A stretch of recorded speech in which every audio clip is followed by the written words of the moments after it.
कुर्मी मातो लोग हम मेरे खिलाफ सबसे ज्यादा क्यों आता है? मेरे पोस्ट में जाइएगा तो सबसे ज्यादा हमको ईसाई बोलने वाला कौन लोग है? वो कुर्मी मातो वाला लोग है। दूसरा यही जो लोग मिश्रा लिखेगा, पाठक लिखेगा, शर्मा लिखेगा, ये लोग, ये दो लोग, सरना सनातन एक है। तो सवाल पूछिए कि भाई देवता और दानव भी एक है क्या? है सरना सनातन एक है तो एक बोलने की जरूरत क्या है? अगर एक है तो इधर पंडित पूजा करेगा और इधर पहन पूजा क्यों करेगा? एक है तो एक ही ना पूजा करेगा। उधर आप गंगा जल से शुद्ध करेंगे और इधर जाके सफेद मुर्गा का खून से शुद्धिकरण होगा। तो दो अलग अलग क्यों?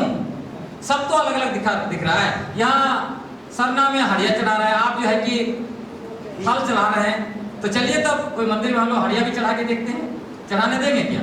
रांची से जाके वो लोग वहां भड़का रहा है क्या बोल के कि ईसाई लोग जो है जमीन जो है कि लूट रहा है।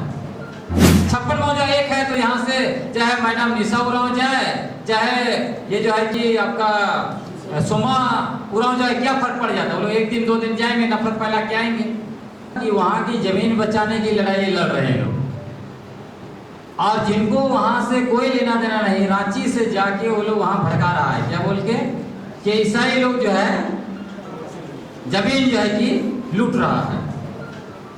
जबकि पढ़ा समिति में आप देखिएगा तो पढ़ा लो, पढ़ा में वो अधिकतर पढ़ा जो है कि हमारा सरना पढ़ा है, सरना धर्म को मानने वाले लोग। उसके बावजूद बताया जा रहा है कि ये संयुक्त पढ़ा समिति जो है ये ईसाइयों का है। नैरेटिव देखिए तो एक तो वो, दूसरा जो 56 मौजा का लोगों ने मिलकर जिनको चुना पढ़ा, 56 मौजा के लोगों को तकलीफ नहीं है, लेकिन बाहर के लोग जाके बोल रहा है ये ईसाई धर्म को मानता है, ये पढ़ा तुम्हारा कैसे बन गया? समझ रहे हैं ना?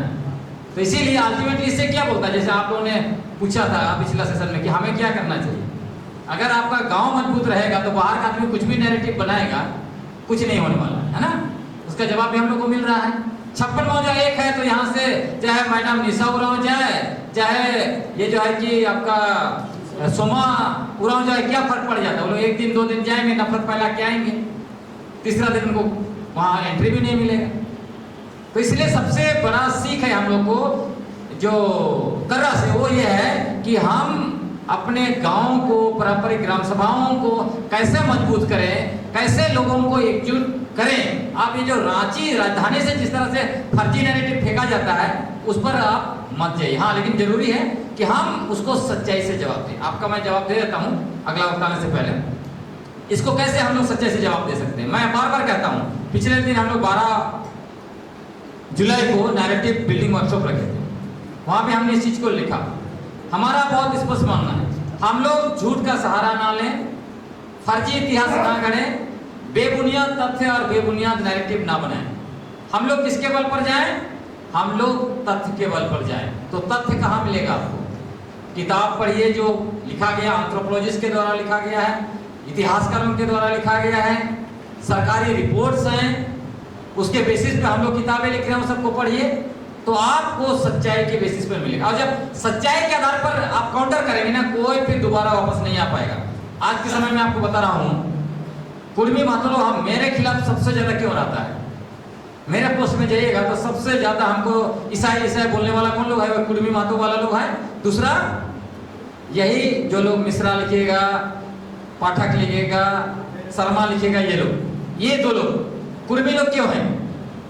क्योंकि ये लोग जब नैरेटिव बनाया था, 3 बड़े नैरेटिव, एक तो कि 1931 का जनगणना में उनको जो है कि एसटी लिखा गया था, एक नैरेटिव बनाया। 1931 का जनगणना पूरा सोशल मीडिया में फैला दिया था, 1931 का जनगणना में हाईलाइटर लगा के। दूसरा इन्होंने किया था कि ये लोग राढ़ सभ्यता के लोग हैं, जो ये जो आपका दामोदर नदी के किनारे कोई जमाने में 2 लाख साल पहले राढ़ सभ्यता हुआ करता था, राढ़ सभ्यता के वासी हैं, इसलिए हम लोग छोटानागपुर के सबसे पुराने वासी हैं। हम लोगों ने ये मुंडाओं को बसाया, हम लोगों ने उराओं को बसाया, ये सब नैरेटिव लोग बना रहा था। तीसरा लोग नैरेटिव बना रहा था कि वो लोग 65,000 साल पहले होंगे आदिवासी उनके साथ आए हैं अफ्रीका से। तब मैंने क्या किया, सारा फैक्ट्स ढूंढा। 1931 का जनगणना में क्या होता है? 2 तरह की रिपोर्ट होता है, एक है डिस्क्रिप्टिव और एक है एम्पिरिकल डेटा। वो लोग डिस्क्रिप्टिव रिपोर्ट तो देख लिया, लेकिन एम्पिरिकल डाटा के बारे में उनको पता ही नहीं था।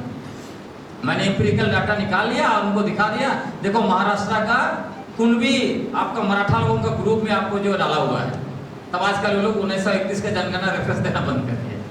फिर एक मैंने किताब निकाला इतिहास राढ़ सभ्यता, जिसमें लिखा हुआ है कि 2 लाख साल पहले जो है कि यहाँ कोई राढ़ सभ्यता अस्तित्व में था। तो मैंने इनको पूछा कि आप तो एक तरफ बोलते हैं 65,000 साल पहले आए हैं, और दूसरी तरफ 2 लाख साल पुराना राढ़ सभ्यता का आप वारिस भी हैं, ये कैसे हो सकता है? तब लोग राढ़ सभ्यता को भी भूल गया। तीसरा जब 65,000 वाला पूछा तब मैंने इनको कहा कि भाई होंगे लोग जो लोग सबसे पहले भारत आए 65,000 साल पहले, उनका रंग रूप रहन सहन कुछ नहीं बदला, आपका अचानक कैसे बदल गया? गोल मटोल चेहरा भाषा कुछ भी नहीं है आपका। तब वो ये लोग 65,000 बोलना भी बंद कर दिया। नहीं तो यूट्यूब सब में बना बना के इतना ज्यादा लोग भर दिया था और लोग विश्वास भी करने लगे थे। इवन विकिपीडिया प्रोफाइल में डाल दिया कि लोग ट्राइबल है, ये है वो है, सब कुछ डाल दिया।